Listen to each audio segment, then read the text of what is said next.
Ce programme vous est proposé par Iron.fr, spécialiste running, trail et fitness sur Internet. Bonjour à toutes et à tous, je vous souhaite la bienvenue dans votre nouveau rendez-vous du lundi où je réponds à toutes vos interrogations sur la course à pied.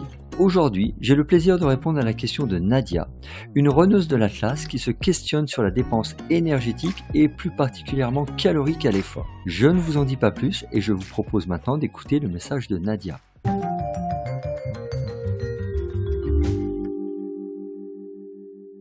Bonjour à toute l'équipe de Dans la tête d'un coureur. Je voulais vous remercier tout d'abord pour la qualité du podcast que vous nous offrez qui est vraiment génial. Et je voulais vous remercier parce que les thématiques sont tout le temps différentes et c'est toujours très très intéressant de vous écouter. On en apprend tous les jours et ça c'est génial.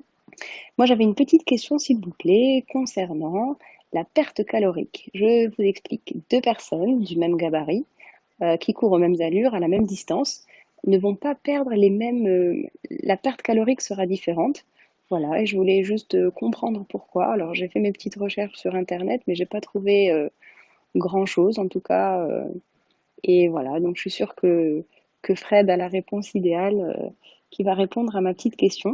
Je vous souhaite un excellent début de semaine et puis merci encore pour tout. Et gros bisous du Maroc. Bye bye. Déjà, Nadia, je te remercie pour tes beaux et gentils compliments, ta fidélité au podcast et surtout pour ce coucou ensoleillé depuis le Maroc. On est là sur une question très intéressante. Pourquoi en entraînement égal, certaines vont dépenser plus d'énergie?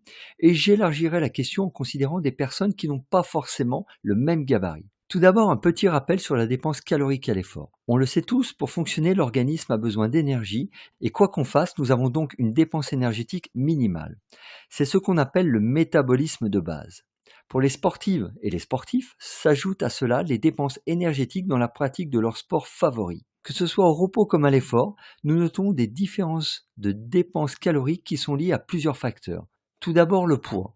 Plus nous posons lourd, plus notre organisme consomme d'énergie. Et au-delà du poids brut, la répartition masse grasse, masse sèche impacte fortement puisque le muscle est bien plus consommateur d'énergie. L'âge. Plus on vieillit, moins on dépense de calories. Cela est lié au ralentissement des systèmes métaboliques avec l'âge qui avance. Le sexe. Un homme dépense beaucoup plus de calories qu'une femme, même s'ils ont un poids identique. Cela est lié à la proportion de masse sèche plus importante chez l'homme que chez la femme.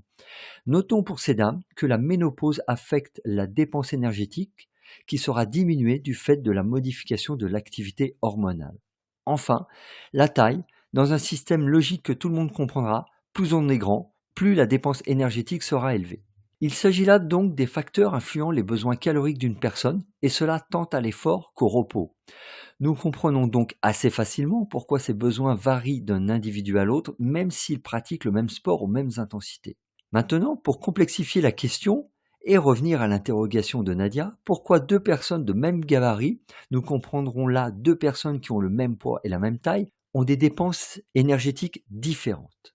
Il peut y avoir des facteurs liés à ceux que nous venons d'évoquer, notamment le sexe et la répartition masse grasse, masse sèche. Mais si nous tirons le fil et considérons deux personnes qui, sur ces deux critères et tous les autres, seraient totalement identiques, comment alors expliquer des différences dans leurs besoins caloriques? Bonne question. Si nous prenons la course à pied, c'est assez simple car cela va nous ramener à une composante de la performance qui est l'économie de course. Pour résumer, l'économie de course, c'est l'énergie qui vous sera nécessaire pour déplacer 1 kg de masse. Par analogie avec la voiture, c'est votre consommation en litres pour 100 km. Et cette économie de course va dépendre de la qualité de votre foulée, de celle de votre système cardiovasculaire et votre optimisation musculaire. Partant de là, on comprend bien qu'un athlète bien entraîné consommera moins d'énergie qu'un autre et pourra ainsi parcourir plus de distance à la même allure ou couvrir la même distance à une allure plus élevée.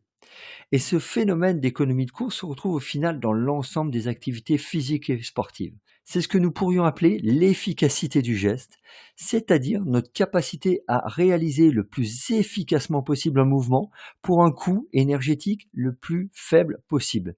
Et ce qu'il faut bien comprendre, c'est que c'est là le but au final de notre organisme, pouvoir effectuer une tâche avec le minimum de moyens mobilisés.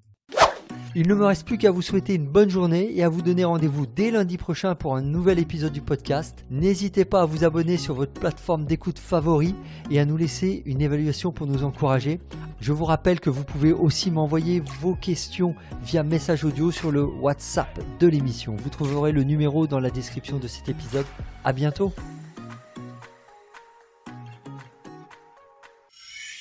Cette émission vous a été proposée par Iron.fr, spécialiste running, trail et fitness sur Internet.